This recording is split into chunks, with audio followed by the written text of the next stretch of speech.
Hello, hello. Good evening, everyone. Welcome to the Next Man Up podcast, and this is the one of the newest podcasts that talks about basketball in the Philippines, around the world.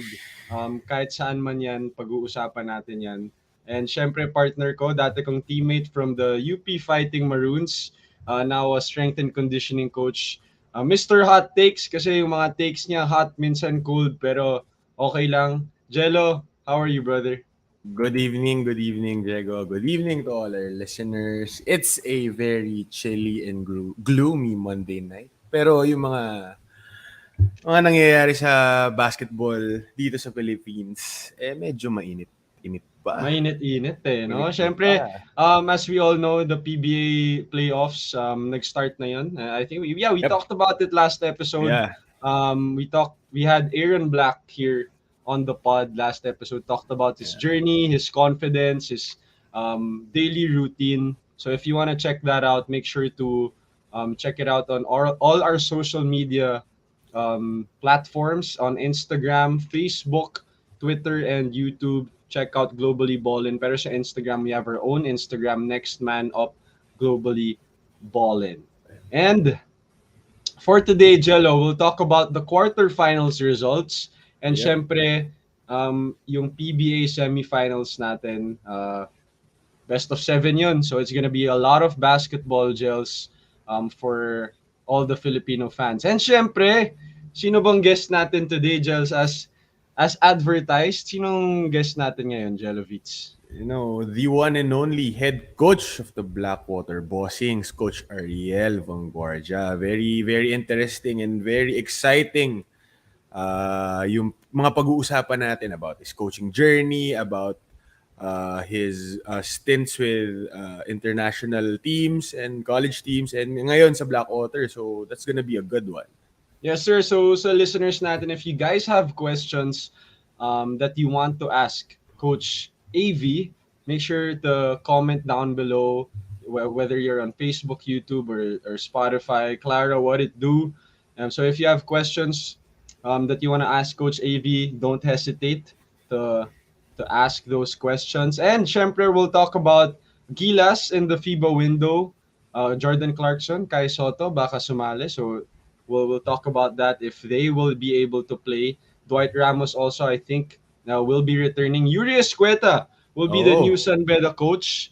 They lost to Lasaldo sa Phil Oil. So we'll talk about something, some San Beda, some Phil Oil news here and there. And of course, what is this podcast without Jealous bold prediction for our PBA semi? So a lot of topics for today, and we are going to be having fun. Pero first of all, but before we start, network slides muna tayo. What's in our Globally Ballin network?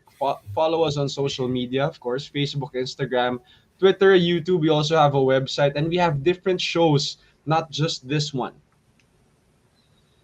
So, an eternity of basketball, where we talk to rather the legends of the Philippine basketball scene. In the episode 139, the eternity of basketball, talked to Marte Samson. I'm sure he's a legend. And of course, who the heck are we? Episode 139. One of my inspirations in playing basketball because height over, heart over height tong si Eman Monfort. He really inspired me to continue with my basketball journey. So if you want to take a look at that one, they talked to him, and his basketball journey was also mentioned there. And of course, Next Man Up podcast. Catch all episodes on YouTube and on Spotify. And make sure to subscribe and hit the like button, and also share this podcast because we are going to be appreciating that for sure. Okay, and of course, subscribe to Globally Ballin on YouTube. That's where we get all our shows. You can watch all our shows, all our episodes on there. And of course, Jello, PBA quarterfinals results. aha. We'll move on straight to it. Magnolia beating NLEX in OT. Napanood mo ba to, Jelovitz? Actually, hindi ko siya napanood, pero nakita ko yung highlights and Mhm. yung live feed sa Twitter. Yes, sir. Grabe yung laro. Pinabasa ko pala sa Twitter. Grabe na yung laro. Grabe yung back and forth nila and very, very, ewan ko kung kung crucial yung NLEX lead na Mm. 97-94 in the last minute of that ball game. Another highlight there is that Calvin of Tana 32 points. Grabe si Calvin ngayon. I mean, Grabe. I he's mean, on he's on a different level. I yeah. mean, from when he started and 'di ba? Parang grabe yung level up niya.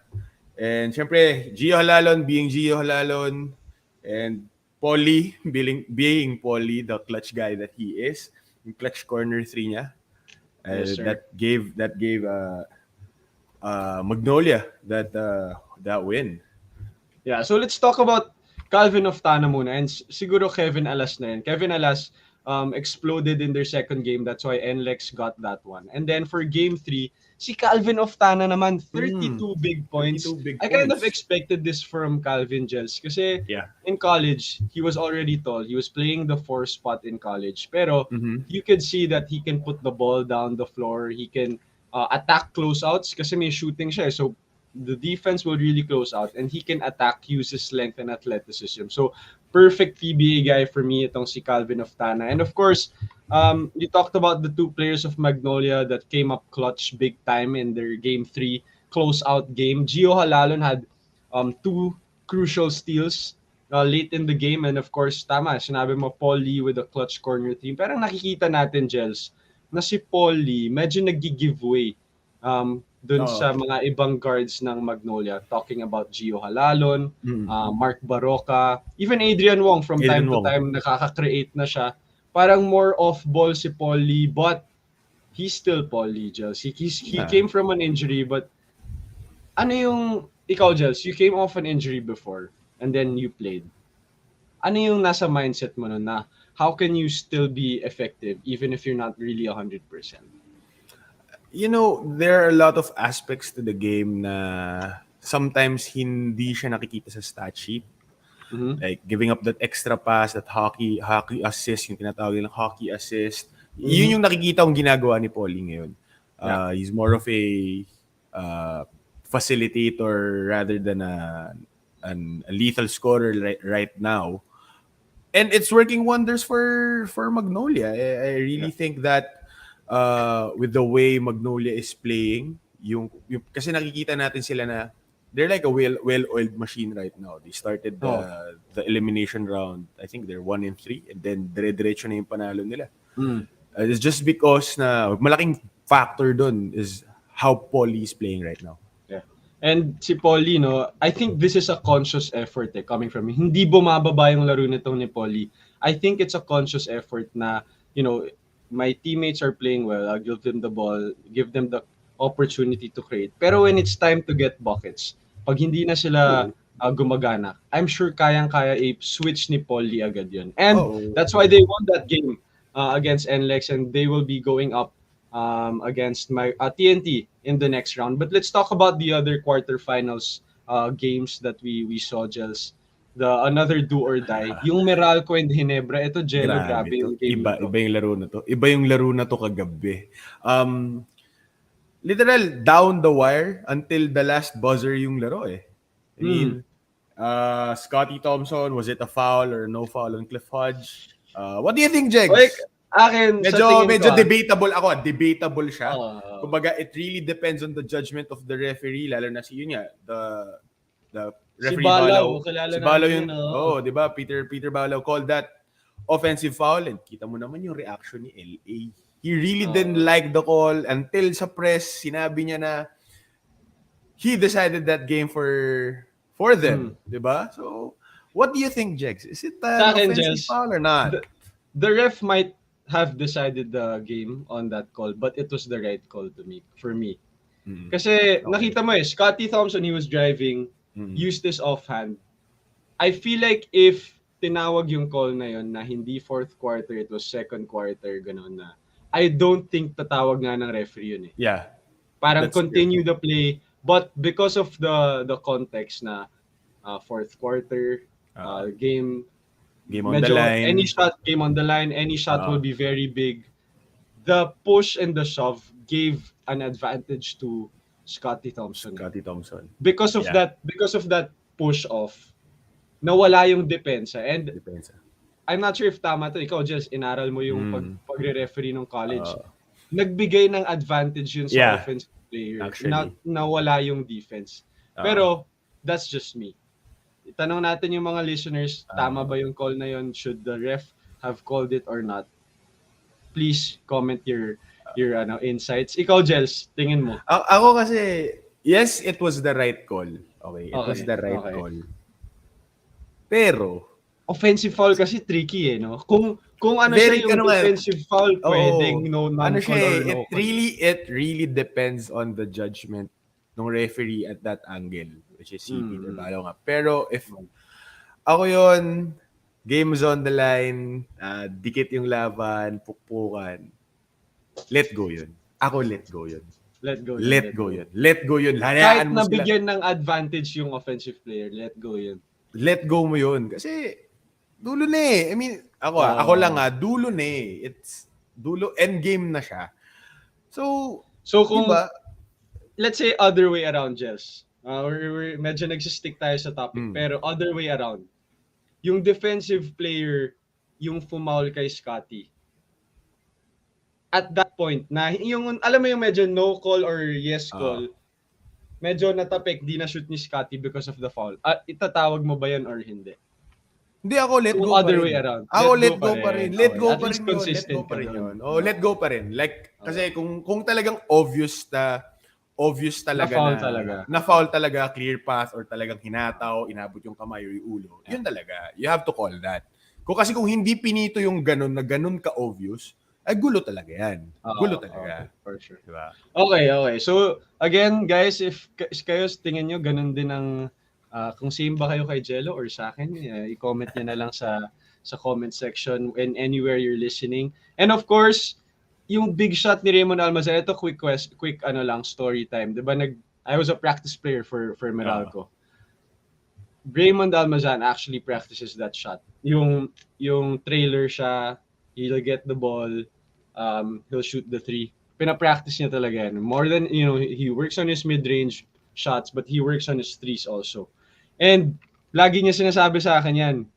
Actually, pag nagsiscrimmage kami, sabi niya, pag nalibre ako dito sa trailer, Bigay mo. ititira ko na to. Oo, ititira niya. Lagi, and tinitira niya rin yun sa practice. So, he really works on that shot and finally he made it. And if maalala nyo, nung playoffs last time, finals against Ginebra, I think game 6 yun, yung nag-close out yung Ginebra. He took that shot also, but he missed.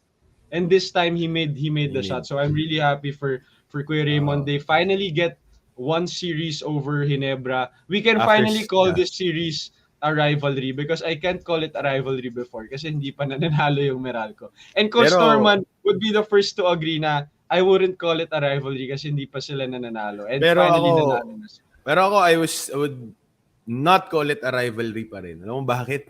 Bakit? 6 na beses nang nananalo yan eh. Isa pa Yun nga yung Meralco di ba? Pero ako, excited ako in the next conference na magsama ulit to. Kasi most of the time nakikita lang natin na bihira yung yung all Filipino Pero tingnan natin to sa next conference na import laden na siya. Justin Brownlee or another import, Tony Bishop pa yan or it's always a different story diba? naman Different story naman talaga So we'll see. Alright, so we'll move on to the best of 7. Syempre, semifinals, we're down to 4 teams in the PBHLs, SMB, Meralco, and TNT and Magnolia. Let's breeze through this very quickly. For SMB and Meralco, Meralco beat SMB in the elimination round, 89 to 86. But SMB still ended up number 1, and they were without Chris Ross and Vic Manuel. Pero what do you think of this matchup, Gels, between these two teams? Naglaban na rin to dati, always deep into the playoffs. It's gonna be a down the wire. Ako, aabot to ng probably a game 6 for me. Aabot to ng game 6. But you have to make some adjustments in terms of kasi ako what I've noticed with Meralco right now, since they're really pushing the tempo, like binibilisan nila yung laro Binibilisan nila yung laro. I think that's gonna be an advantage for Meralco, knowing that you have Mota Tua and Junmar Fajardo na tatakbuhan ng bigs mo win. You see yung bigs ng That's true though. Conscious Meralco, effort talaga ng 'di Meralco ba? yan. Conscious effort ng Meralco na to let Cliff Hodge run, Raymond Almazan run, 'di ba? And pero defensively, you need to be solid sa team defense mo. Kasi San Miguel has so many threats Yeah. from every position, from your point guard until till the five guy, until Junmar. Isipin mo, Yes. pag kahit nasa bench si Junmar, you still have a moto too. Mm. Diba? So, uh, Meralco needs to be more stable and more firm with their team defense. Especially for me, tama ako. I agree with you, Jels, especially in the post defense against Junmar. I mean, yes, Raymond Almazan is 6'7", 6'6", but Junmar is a 6'11", 6'10", six-time MVP. So it's gonna be different. They're gonna have to send another guy on Mm-hmm. him. It's just gonna depend if it's gonna be coming from the baseline, sideline. You'll never know, but it will be a chess match in this ball game. Uh, X factor. I think it's obvious, just who will be the X factor for both teams. I'll just ask you, sino sa tingin mo will end up winning this one? I'm going with SMB, Mm-hmm. game Well, you 6. had your predictions last time, so But you pero have yeah, to stick with SMB, it. I'm going with SMB 6 games. In 6 games, just because of the pure talent, because of the Mm. talent that they have. Oo. All Yeah. right, let's move on to the next matchup, and then we'll move on to of course, our guest, our very important guest for tonight. TNT Magnolia just rematch of the 2021 Philippine Cup Finals. Obviously, di tayo makakakita ng rematch sa finals kasi nangyari na nga dito sa semis Pero because of the okay lang kahit standings. napaaga. Okay lang kahit Oo. napaaga. Siyempre, Mikey Williams, that series, averaged 27.6 Ah, points. Wow. And 54% 54%. three-point field goal shooting from three that series. I mean, this, obviously, ito yung kailangan problemahin ng Magnolia. I mean, I think they're the More number than one, anything else. More than but they anything are the else. number one defensive team in the league. Number one or number two. So, what do you think will pan out here, Jels? Is it the offense of TNT or the stifling defense of Magnolia? Ako, if come to think of it, Hmm. tatlong tao i-rotate nyo dyan kay Mikey Williams. Tatlong tao i-rotate, tatlong tao iikot Hmm. nyo dyan. Kasi, by the end of the day, uuwi at uuwi ang bola kay Mikey Williams. Kahit sa mo Hmm. tingnan. Really. I know they have lots of threat. Again, para rin San Miguel tong TNT eh. They have a lot Hmm. of threats. You guys have, they have Pogoy, they have Troy Rosario, and all those guys, all those other guys na can create and at the same time can score, 'di ba? Yeah. Kaya diyan nagiging lethal ang TNT. There may reason kung bakit number 2 sila end of elimination, 'di ba? Yeah. Dahil dun. Pero That's true. pero it's everything is just circling around Mikey Williams, 'di ba? But yun nga, not to take anything away from his teammates, pero yun nga, that's what's happening with TNT right now. And if nagawa ng solusyon ng Magnolia itong si Mikey Williams, I think kahit ma-cut nila into siguro half ng averages ni or Hmm. probably I mean above lang ng konti or below lang ng averages niya. I mean I really think na magiging dulo-dulo tong series na to. Mahihirapan ng TNT dyan. Oh. I believe so also na it's really offense versus defense in this series. Syempre may opensa din yung Magnolia, but TNT number one in scoring, Mikey Williams at 22. RR Pogoy is number 2 in scoring in the whole league at 18.8. So kailangan nilang problemahin yung dalawang scorer na yun. 40 Yes. points agad yun if they Oh, continue to get their averages in this series. But I think with the defensive prowesses of Mark Magnolia. Baroka, Gio Halalon, even Rome De La Rosa, I think they will um, do a good job against the guards of TNT. Pero feel ko mahihirapan sila kay Mikey just because of the height difference. Gio Halalon and Mark Baroka were probably two of the best perimeter defenders in the league, but I think they're too small to close out and try to challenge the shot of Mikey. So I think yun nga yung naging problem kaya 54% three-point field goal si Oo. Mikey. So I think they might have to put either a Rome or a Oo. taller guy on him. Pero Jels, mamaya the next episode pwede pa nga natin to pag-usapan kasi Oo. best of 7 to eh. So we have to go straight to our guest for tonight. Of course, si Coach AV, the head coach of the Yo. Blackwater Bossings in the PBA. Of course na matagal ng coach na to si Coach AV. Coach AV, welcome to the podcast to Next Man Up. Welcome, Coach. Good evening. Hi. Good evening, guys. And I'm thrilled to be here. Thank you for inviting me. All right, Coach. So just to start it off, kamustahan lang? How are you, Coach? How's the team? Are you guys practicing, starting Uh, to train? tell you honestly, we, you know, we were at 1.5-1 and we were expecting na magsisemis kami. So, Mm-hmm. so it wasn't meant to be. Yeah. So, medyo hurt pa rin, pero we're moving on. We're preparing for next conference. Syempre, Coach, that's the, Uh, yeah. Yun na naman talagang kaya namin gawin Yeah. at this Yeah. point. Just, bumawi. Mm-hmm. That's the game of basketball, Coach. Trabaho. Part ng trabaho Trabaho natin. yan eh. Ganun talaga. Process Pero, yan. Coach, grabe rin yung turnaround nyo this conference. Pero bago tayo pumunta dun, Coach, we wanna know you first. Syempre, ikaw, your journey as a coach, as a basketball coach here in the Philippines and even abroad, Coach. Paano ba nag-start yung coaching journey mo, Coach AV? Well, just like you and I love the sport. I Mm-hmm. played high school in Letran, Calamba, and then wasn't good enough to be recruited in any college. Although Letran Manila was trying to lure us, tatlo kami, but I just said I'm just gonna study. So naglasal ako for college and was playing in the LSAL, which is our intrams. Yeah. So dun na-discover, Team B, but eventually wasn't good enough to play in the Team A. But I was able to play in all tournaments except the UAP. So siguro I was happy na rin that I played a bit of collegiate ball. Mm-hmm. So and it led me to being a coach someday. So yung journey was I graduated in 1994 and I was in corporate world. And then 97, one of my teammates was an assistant sa St. Benilde. So that's how, And he was leaving for a job. So sabi niya, gusto mo mag-coach? Sabi ko, anong alam ko dyan? But, I attended one practice and the rest was history. And coach, grabe no. Isipin mo kung hindi mo tinanggap yung offer na yun na tumulong mag-coach sa school na yun.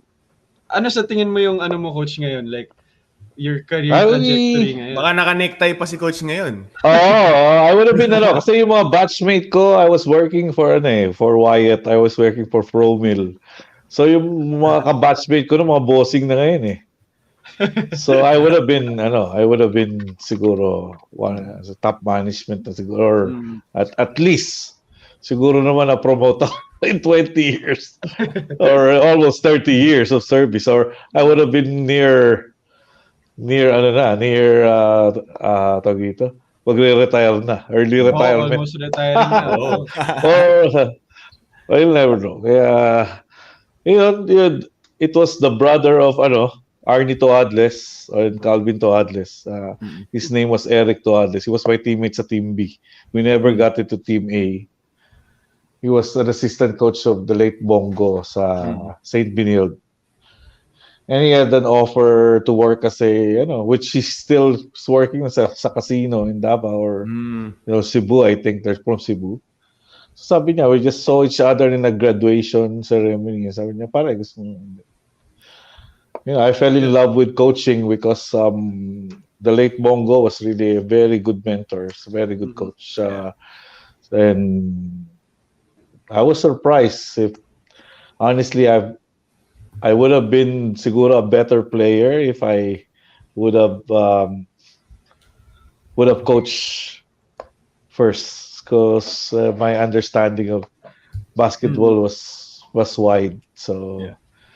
baka ganun. But Yeah. you know, Pero coach, yung I have no regrets. yeah, Yeah, for sure, coach. Yeah. yeah, coach. Pero coach, let's talk about yung journey mo naman after ka nag-assistant sa CSB. Ano yung next? Dumiretso ka ba na kagad sa JRU after that? No, ano na yan eh, masyado mabilis. Bongo was an assistant in the PBA sa Pure Foods, and he was and also assistant was Louis Alas. So Oh. kasama niya sa work, and Louis Alas was looking for an assistant for Metro Stars Oh, Manila sa Metro. NBA. NBA. So he asked Coach Bo, well, ka ba marirecommend? And yeah, this guy that ano. So at that time I was very fresh kasi when I was in CSB, so nagustuhan ko na. They sent me to the US to go to Indiana, Duke, Kay kay Bobby Coach Knight. K. So Knight. Bobby Knight, and then kay Coach K, and then Montgomery sa ano. So I stayed 2 months in the States. Anong ginawa mo doon, coach? Grabe yung experience mo doon, ah. Oh. Doon ako sobrang daming experience kasi I was in training camp sa Duke. So I stayed there for a month, and then Wow. 2 weeks sa Indiana, and then bago ako bumalik sa sa Stanford. So talagang sobra yung knowledge Grabe without even understanding yung basketball. Until now, I still go back to my notes from then, and talaga wala ako naiintindihan nun. Masyado. So I was just, kasi it happened so fast. So NC, after NC, first NCAA ng CSB noon. After ng NC, maaga yun eh. So October, umalis agad ako. October, November. So wala talagang masyado naiintindihan. Ano yung coach? Ano yung, grabe, no. hindi ko alam to, coach, ha? Nakita ko na to sa mga post mo dati, pero ano yung mga, curious lang ako, ano yung parang, meron ka bang parang makakwento sa amin na parang experience. Hindi mo talaga hindi mo makakalimutan. Yung tipong binubuo ni Bobby Knight ng Silya. No, no. I was yung sa Indiana, I was with other coaches ng Pilipino. Si the late Dong Berhere. Coach Dong. Marami pang Manansala, Rex Manansala of MLQU, and then there was also baka makalimutan ko yung pangalan. Bonnie Garcia of Laguna Lakers. So, and then after nagpunta ako ng Duke, hindi nila nagpunta. So, I was staying with would you imagine? I was staying with Igor Kokoshkov. Wow. Yun naging coach sa ano. So 1 month kami doon. We were staying with our assistant coaches, who happens to be Quinn Snyder. Ooh. So tapos meron pa mga ibang mga coaches na na assistant noon na kumbaga nasa ibang schools pa rin yan. So yung Jeff Lamir, yun yung ano. So I stayed there. Mga bata sila, so inabutan ako ng Halloween doon eh. So we had Halloween, and we were partying. Ayos We had nagka-trouble pa sa isang Halloween party. Ganun katindi. No, before head coach pa sila. Before head coach. Sila. Wala, assistant siya ni Coach K eh. Assistant siya. And Quinn was, bata pa rin na player. And Igor was first, like me, that was his first, kasi player pa lang siya. That was his first ever na clinic din. Wow. Or, actually, clinic lang yung stayan ko sana. But since maganda yung accommodation, and I was sleeping in the couch of Jeff Lemire, which is nagpunta sa Stanford din yun as a so okay na sa akin kasi free rent, tapos free yung ride ko going to and from. Sa couch lang ako eh. So because siya rin yung turns out na hindi niya binook yung accommodation ko. So, sabi niya, I forgot to book your accommodation. Pero sinulatan ko siya eh. So, sige, so, gulat nga ako nun eh. At that time, hindi pa uso yung mga cable sa atin ng maraming channel. Eh. Ang daming channel ng TV nila. So, enjoy ako doon sa couch eh. So, totoo yan. I was even in, and na-extra pa ako doon sa mga videos ni Coach K na yung i-instruct na sa mga coaches. Na-extra pa ako doon. And then sinabi niya, I was the very first Filipino na makapunta doon sa kanya. And he was so surprised why Chip England became Filipino. Sabi ko, he was naturalized. Yeah. Kasi that was his idea of Philippines. Kasi si Chip England was his player. Oh, Wow, okay. grabe. And Yun. yun. So pagkabalik ko sa Pilipinas, my college coach, Gabby Velasco, hired me sa PBL for one conference as a well coach. Doon ko nakasama si Coach Tino Pinat, which is hanggang ngayon assistant coach ko. And then, right after the well coach, sa Manila Metro Stars na. We won the championship on that year. 98, going to 99, we won the championship. And then we were hired 2000 sa Token Tex. So, ganun kabilis. So, I was in Token Tex. In 3 years coaching, assistant na ako ng Token Tex. PBA ka na agad. PBA na agad. That's the youngest assistant coach at that time. Tinalo lang ako ni Luigi nung umakyat si Luigi. Yeah. All right. So, Coach, let's move forward and let's talk about yung stint mo na sa JRU. So, with all those experiences from coaching clinic sa States, youngest assistant sa PBA, paano ka napunta sa JRU? Kasi, I mean, ang layo, PBA and then NCAA, JRU. So, paano? Well, so 2006, I was with Coach Joel Banal na sa Token Tex. We were not renewed. We were replaced by Pumaren, by Derek Pumaren. So it was offered to Coach Joel the JRU job. At that time naman, when it was offered, I was an assistant sa Letran, sa Toyota Otis under Coach Louie. Coach Louie. PBL. So PBL and Letran. And I was entering the season of Letran. I would have been in the coaching staff of Letran sa NCAA.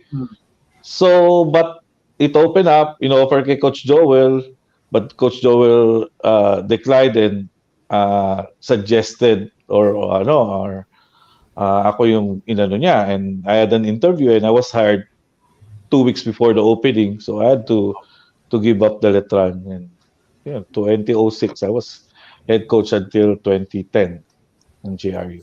2010 was your last year and yung championship year ninyo, tama ba? No, 2009 we entered the finals and we lost on my birthday.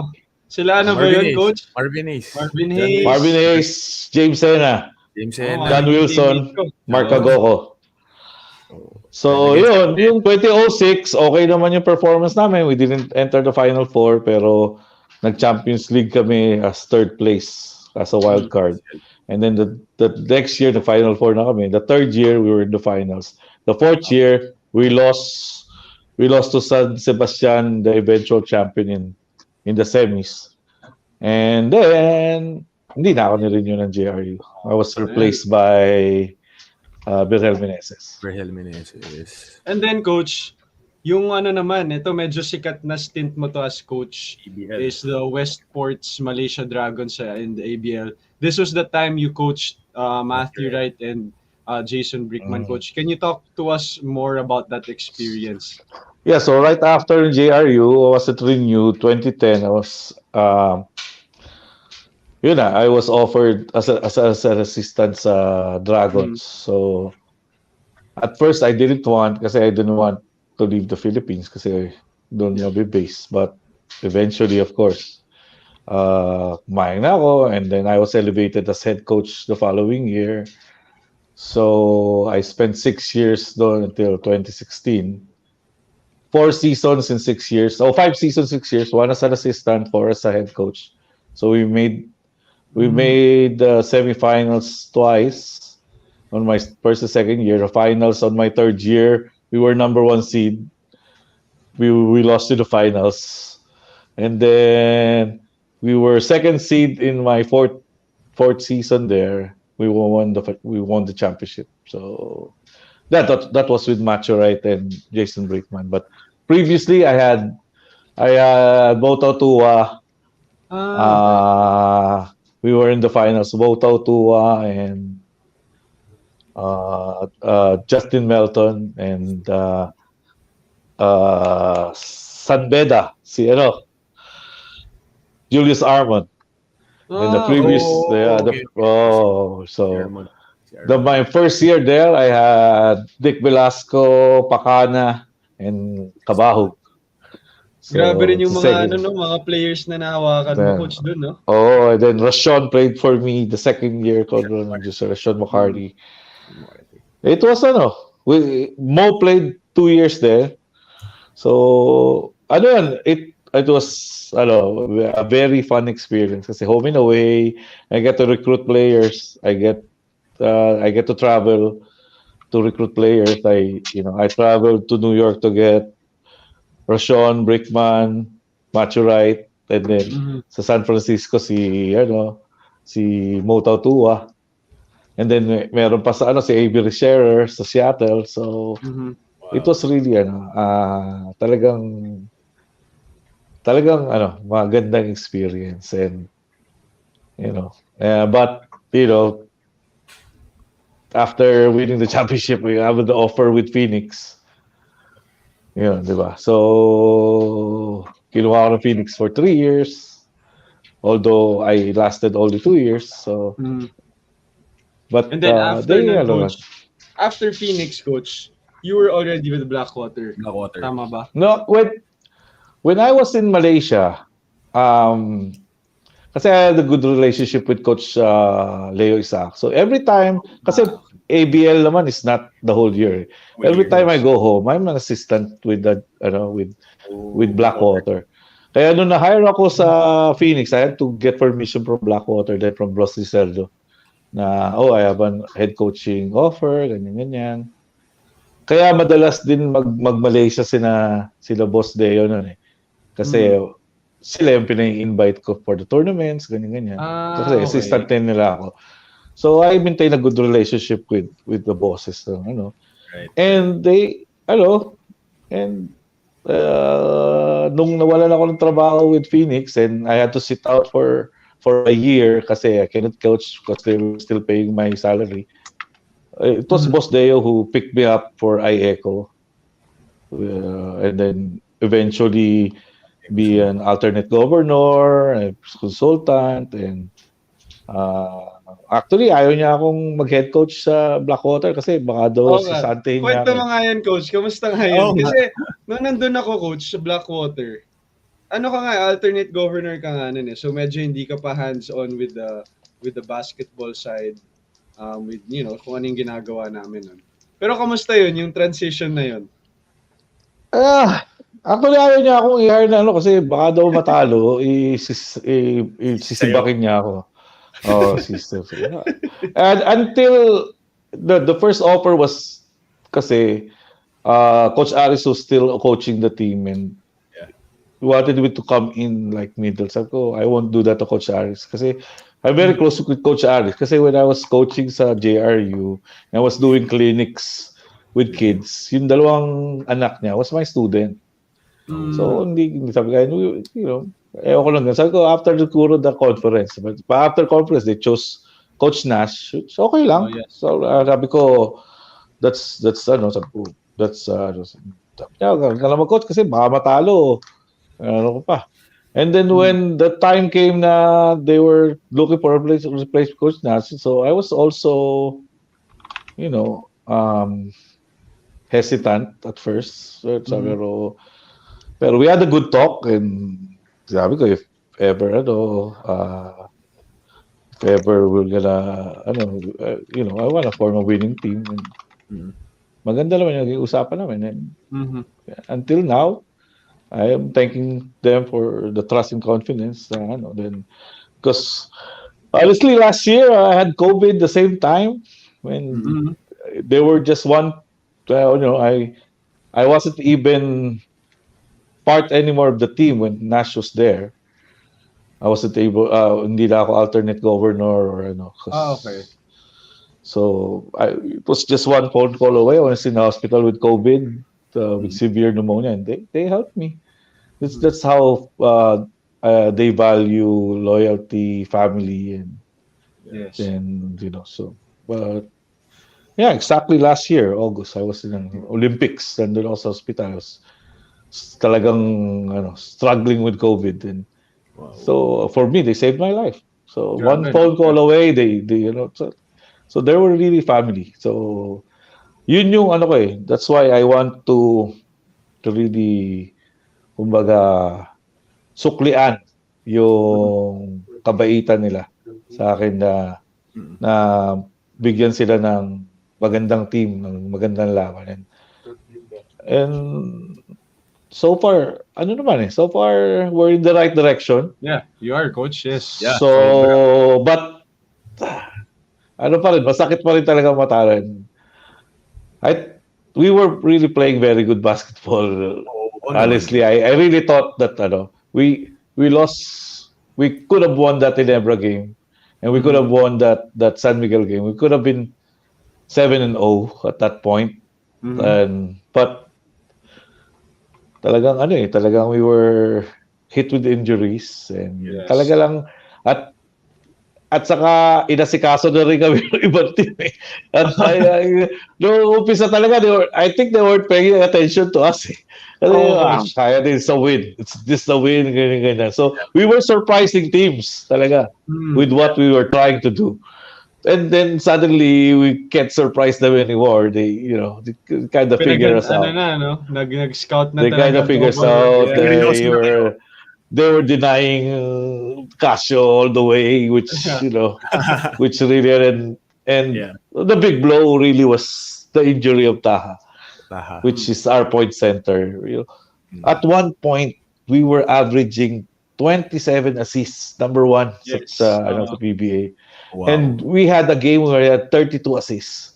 Mhm. So we were really playing very good team basketball That until injury. Taha, and then JV and Basel had multiple injuries also and then wala na. I think uh like nobody Mhm. expected Ato Olar to be the Oh Ato yeah. Olar eh. Di ba? Hulog ng langit talaga sa Ato eh. I wasn't even, I know him, and we were picking between him and Lalata, but I had this assistant coach in Manila Stars, Cristino. si Coach Tino at saka si Coach Ado na Ah, letronista. They were nakalaban really nila. pushing, like they were really pushing mo na kunin mo ko dahil hindi na nakapaglaro on the second year yan ng Letran. Pero nung champion, bagay sa sistema mo kasi parang Marvin Hayes, sabi niya ngayon. Oh. Actually. Kaliwete rin, para daw Marvin Hayes, sabi niya gano'n. Sige. Wag lang kamukha ni Marvin Hayes. Pero yun, and really, from third group siya sa practice, he went all the way to starter. You gotta give it to Ato. Talagang he earned it. Talagang he was third group na kahit napapagalitan lagi, but grabe nung nilaro niya. And pati siya, aminado siya na when we were 5-1, inaasikaso na rin siya. Binabantayan na rin siya, no? Nabantayan na. Dati daw talaga, hindi mo siya binabatay. Iniiwan lang siya sa corner. Akala wala siya shooting. So nakakashoot siya. Kina-close outan na. Nung huli, double team na siya sa post. So sabi ko, talagang hindi pa, bata pa yung team. Mm. And, they figured us out na we were playing 3 small. So ngayon, we really need to upgrade our 3 spot. Wala kaming 3 na malaki. Noong na-injured din si Toralba. Coach, let's talk about JV Casio. Kasi ako personally I was really surprised with kung paano siya naglaro ngayong season. A lot of people were saying na he's done when he was traded to Blackwater. Tapos na yan, ganyan. Ano yung, paano nabuhay ulit yung career niya ni JV? Diba? Alam Parang mo, biglaan. we weren't expecting to get him. We were trying to get talaga a big man from them. Any bigs. Whether it's Abu Tratter or Barkley Ibonya. Eventually, Barkley Obonya or sino pa isang malaki na perpetual. si Adamos. Ben Adamos. Adamos. So when they said Barkley and kailangan kasama si Casio. It's like, huh? Kasama si Casio? Sige. Sabi ko ganun. So, the rest was history. And then, but when Casio was there to start, sabi ko, wala na nga yata. Pero kasi, medyo injury, ganyan. Pero, I had a good talk with him and I gave him a big role and pinagagalitan ko rin pagka wide open shot. Sabi ko, wide open shot, hindi mo papasok. Sabi ko. So talagang I saw how he really persevered and how he also evolved his game. So, and wala nakakapansin nun, he went back to number 6, which is his number sa college. So he's averaging his best numbers in the PBA right now. Grabe, coach. Isipin mo, no? The rebirth. Oo, isipin mo, coach, na nasa Alaska, yung medyo ring role na niya na doon, coach, parang ano na siya doon eh. Yung vet. Deteriorating na, di ba? Mo na lang yung mga young guys. And then pagdating niya dito sa Blackwater, best numbers, sinabi mo, coach, best numbers. Best number in his career. Oh, grabe. I mean, ibang klase. For me, coach, kung tuloy-tuloy ni JV to, baka nga, most improved player for me, pwede niya. Sana, comeback player of the year or something. Diba, but, well, pwedeng most improved, di ba? So, but really, he's our heart and soul. So, walang nung mga games na he's playing hurt, medyo nag-struggle talaga kami. Yes. So, and nasabay pa si Basel with his groin. So, but still I expect him to be back better and so na talaga tingin ko it's part of the process may bubuga pa mas maganda. And coach, yun nga parang nangyari, nag-rebuild kayo, rebuilding. Pero you could say na part of the contenders na rin kayo na magiging playoff team kasi nahirapan yung mga ibang teams, you guys were close. Paano mo parang as a coach, mas-shift yung mindset niyo yun from there na puro 0 wins dati or 1-2 wins lang na na ngayon dapat maging playoff. We have to maintain that. Mahirap din kasi mahirap yun ang pinakamahirap. I told them it's easier to being there on top but it's harder to maintain. Lalo na when we were 5-1, na-shock kami. Then we lost 5 straight. Ganun katindi. That's how we were in June very good and then July biglang wala na and we're out. And then lahat ng pinaghirapan sayang. Pero ang doon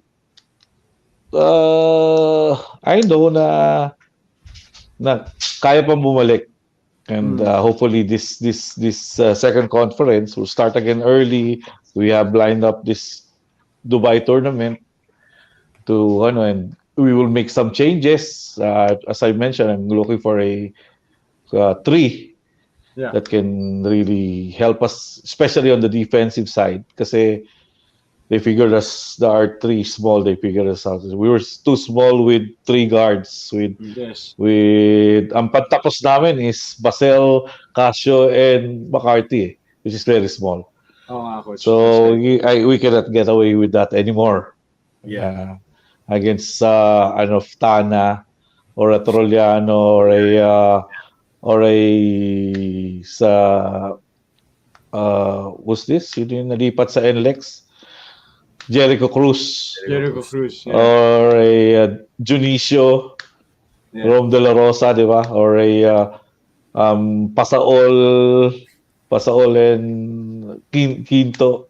And Yeah. Maliksi. Wala kaming ganun eh. So, Yeah. hopefully we can get that three guy that can defend Yeah. tall, at least 6'3", 6'4". And ito, So, Coach, may question tayo sa galing sa sports community natin dito from Jag and RJ. Sabi nila, Coach, the next conference, import laden na. What kind of import are you guys looking for to, be Or we baka somewhat signed meron na. competitive? our import already, but I'm not at liberty to divulge yet. But Okay, okay. he'll be here on the 14th. He made the NCAA from a low or from a not so known school. So they made the Final Four. So and we Uh-huh. run the same system as their team, and Okay. I've been following, and we're lucky to sign him. So he's a legit center, and I'm excited really to have him. He'll really be averaging close to the triple double every game. Yeah. So, But Coach, I'll tell you when he arrives. Yun, malalaman din natin yan, Coach, oh, lahat. Alam Kasi lang natin maglalaro, center. tsaka maglalaro siya sa Dubai eh. So, he'll be a known Okay, okay. entity. Okay. yes. O si So, Coach, Coach real Jesse quick lang, James, Coach. nag-shoutout lang, Coach. Hi, Shoutout Jesse. natin si Coach Idol Jesse James. Sabi niya, Idol Coach AV. Coach Yun. namin sa Davao and assistant coach. So, Coach, real Hi. quick lang, Coach. Jesse. How do you see the current lineup ng Final Four, yung semis natin sa PBA? Ayun, ibang Predictions naman. or predictions mo Well, or I'm so happy for Meralco. Really happy for that they get over the hump against Ginebra. And I'm happy for Coach Luigi. Kasi, ano yan eh. Lasal din yan eh. So, nakakausap ko rin yan lagi. So, they're, Meralco, if you see their lineup, they're really very strong in all positions. Mhm. But, syempre, San Miguel still the favored team to win that series, syempre.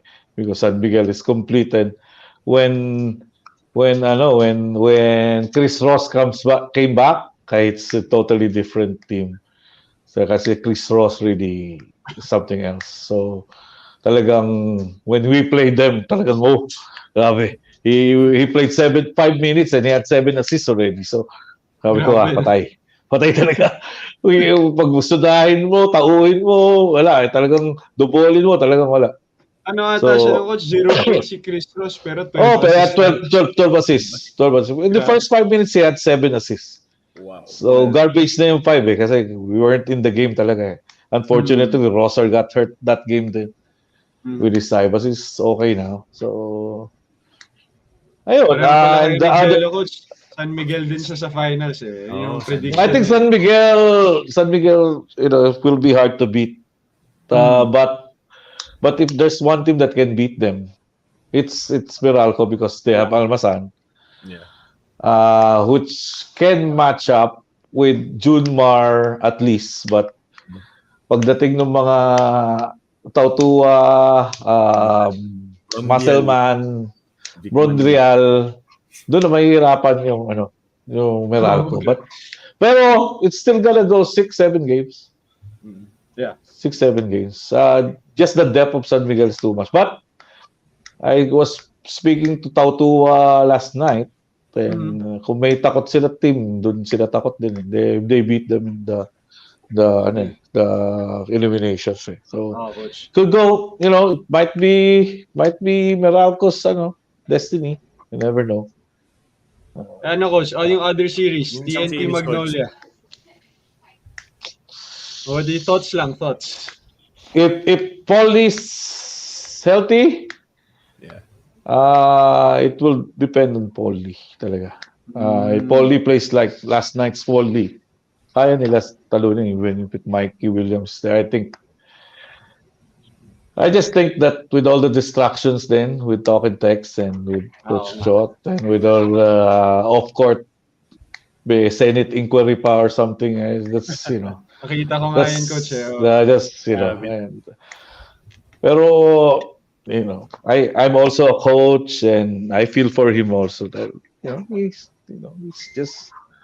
just stepping up to the plate. Diba? Yeah. Of course, coach. Well, it's just unfortunate that it happened, mga nangyari, but sa tingin ko, it's not just his fault. Yeah, he just had to, Siyempre, coach, he just had have to take to, the call. tsaka somebody has to take the blame kaming coaches, we have to take the blame. Ganun naman talaga Yep.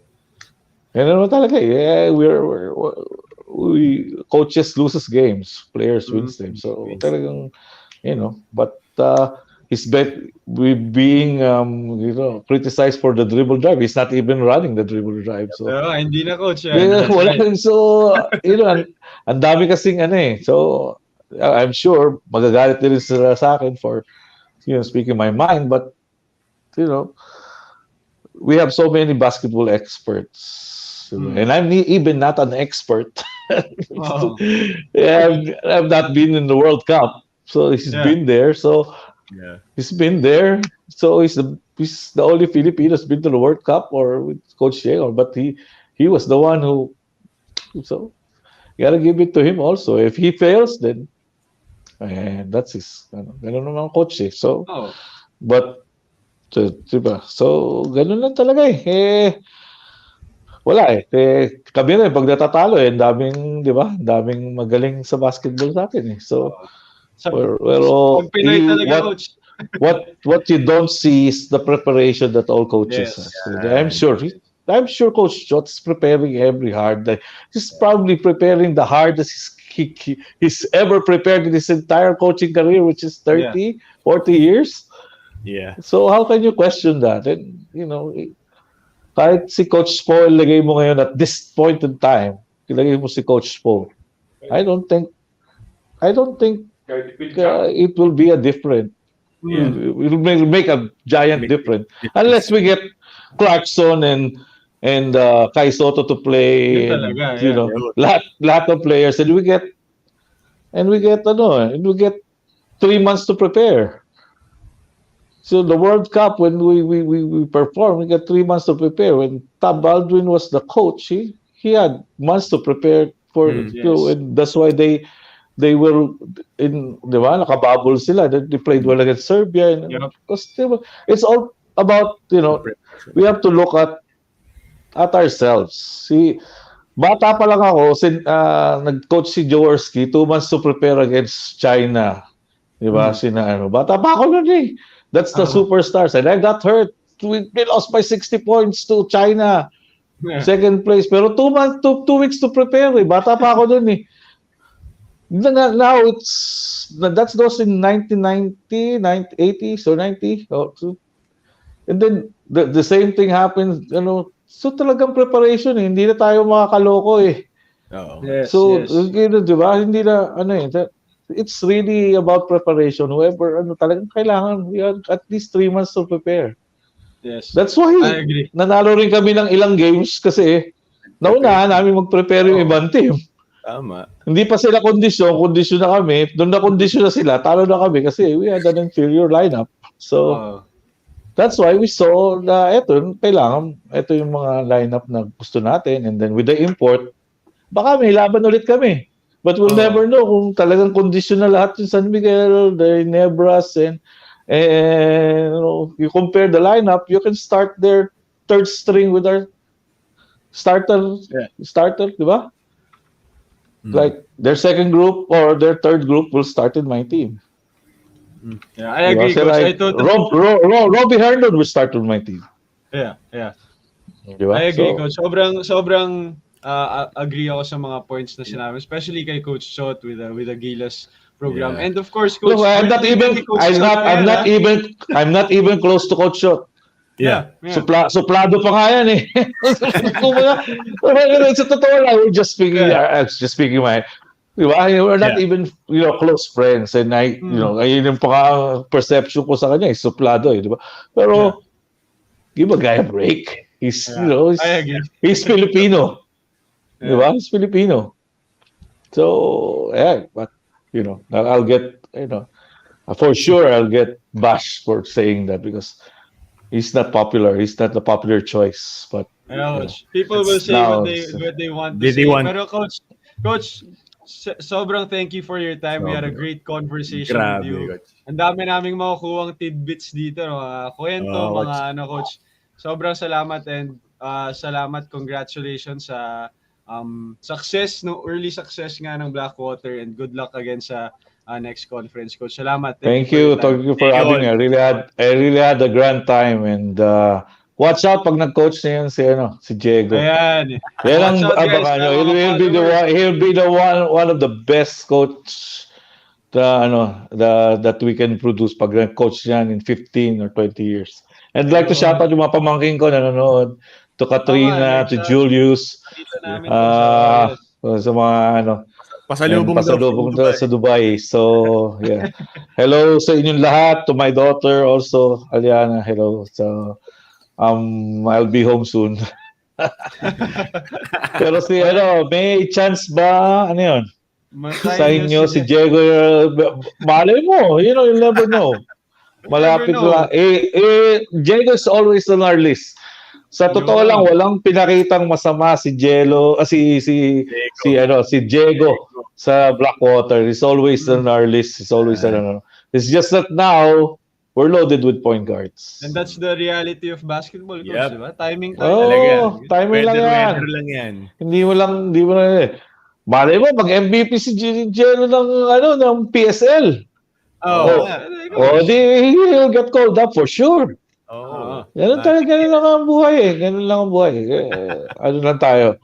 Para lang tayong teacher. Diba? Kung ano yung inaano sa mga recitation, sa mga homework ng mga Yan. nakikita mo yung mga hard work ng mga player. Nakikita mo naman yan. Nakikita ko na nag-hard work eh. So, makikita mo lang yung mga makikita mo rin yun. Yung nag-grade lang tayo. So, Okay, down the coach. road. But Yes, sir, coach. down the road, you'll see. Alright, Diba? coach. Yes, sir. Yes, sir. Okay. Okay, Guys, coach. Thank you. Maraming Thank salamat, you. coach. Thank you so much. Bye-bye. Good evening. Bye-bye. Grabe, Ayos. grabe dami nating na makukuha doon, Jels. Grabe, especially yung Grabe. yung for me, biggest surprise sa akin yung US experience Yung ni coach. US experience yan. Grabe yun. Ako personally, I never thought na yung journey ni coach from nagsimula siya corporate. Usually ganyan naman eh. Yung Coach Bo, nagsisimula sa ganyan corporate. din eh. Coach Bo, Oo. ganyan eh. Sila sa corporate and then pero yung kung gaano kabilis siya nag-transition from yung first coach, Oo, tsaka oo. first coaching stint niya kagad is college. So kasi Yeah. pag nag-start ka na sa college, diretso ka na ng ano yan. It's either you go pro, baba ka ng juniors, pero hindi ka na bababa ng juniors. It's either Yes, oo. one step down or go a higher ka na. And yung bilis nung transition ni coach from college to PBA and international, it was so fast. Ako doon ako pinaka na sa kanya. Sobrang bilis. Okay, and we touched up on Gilas na rin. So, we won't talk about the Gilas na muna doon, Jels. Quick one lang, Jels. Yuri Escueta, new San Beda coach for naglaro sila Filol against LaSalle. But what can you say about this development? As you guys can see, a reminder lang to get that globally Ballin network out of the way. Pero ito, si Coach Yuri Escueta, what are your thoughts, brother? I really feel na I think this is the right time for him na maging isang head coach. He's been deputy of a lot of great coaches sa Ateneo program. He's been with Coach Tab for quite some time. He's been with Coach Norman. He's been with Coach Chot sa Talking Text. He has a lot of mentors and Yep. And ako, personally, na-handle ako ni Coach Yuri nung draft Talaga? combine back in 2019. Okay. That's Siya yung right. head coach ko noon. Siya yung head coach ko noon sa 2019 na draft combine. And he's so knowledgeable with the game. Based on my experience, he's so knowledgeable with the game. He knows how to make adjustments. And I really think that he would really flourish with San Beda. lalo na he's being guided by Coach Nenan, di ba? Mm. Musinich. He's one Coach Nenad is the consultant for San Beda right now.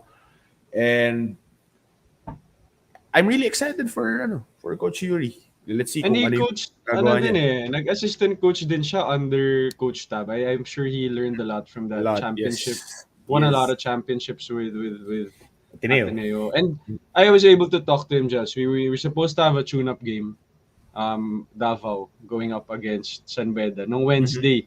Pero, nag-earthquake, so na-cancel yung tune-up namin. But Cancel. I was able to have a conversation with him. Yeah. And he was able to naman practice early with Sanbel even before the announcement. Announcement. Nakaka-practice na siya. That's And good. kasi nga sabi niya hindi niya daw kukunin yung coaching job sana if late na niya makukuha, which makes sense. If you won't have that preparation, that time for preparation before the Oh. season, it won't really work. And I'm really Oh. really happy for Coach Yes. Yuri. He's always been that guy na always teaching. Kahit ako, even against him sa PBA, he would teach me concepts, mga natutunan niya kay Coach Tab and all that, right? But yeah, I'm really happy for Coach Yuri. I think they lost to LaSalle and Philoil, but one step lang yan in Mm-mm. his head coaching journey. Mm. San Beda din to si Coach Yuri nung high school. Oh. And also yung mga kinuha niya, mga beda din. I think Beda. hindi ko na maalala lahat, but Coach Hammer, si Coach Coach Hammer ang SNC niya. Martin Antonio. Martin Antonio. Tapos, I think Jenkins, Oh, kinuha niya. Jenkins Messina. Kinuha niya as assistant Oh. coach. And a couple of guys. Yeah. He got one Ateneo guy, naging player niya sa Glory B. For mga editing videos, ganun. Siya lang yata yung hindi beda sa coaching staff. I So, think si Marty, hindi ba to si Marty Veloso?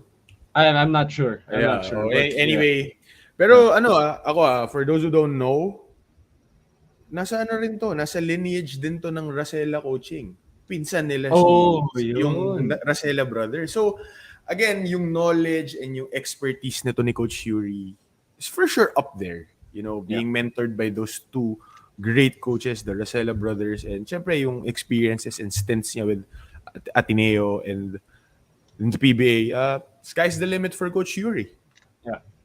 And I agree, bro. And this has been a great one. Just 1 hour. Hindi ko napansin 1 hour na tayo. 1 hour na. I mean, ako kasi nag-enjoy talaga ako sa conversation natin kay Coach Ariel, and it's been a great Monday night, Jegs. It's been a great night of basketball conversations and all about the PBA semifinals, and moving on, pare. This is gonna be a good one. Marami pa tayong mapag-uusapan. Come next Monday. And talking about next Monday, guys, if you have, kung sino mong gusto nyo i-guest namin, please comment down below. If you guys want to talk about something, a topic, basketball topic, let's talk about it. And thank you so much for tuning in to the Next Man Up podcast. For me, my partner, we appreciate you guys for listening. Peace out. Have a good Monday evening. See you guys. See you guys.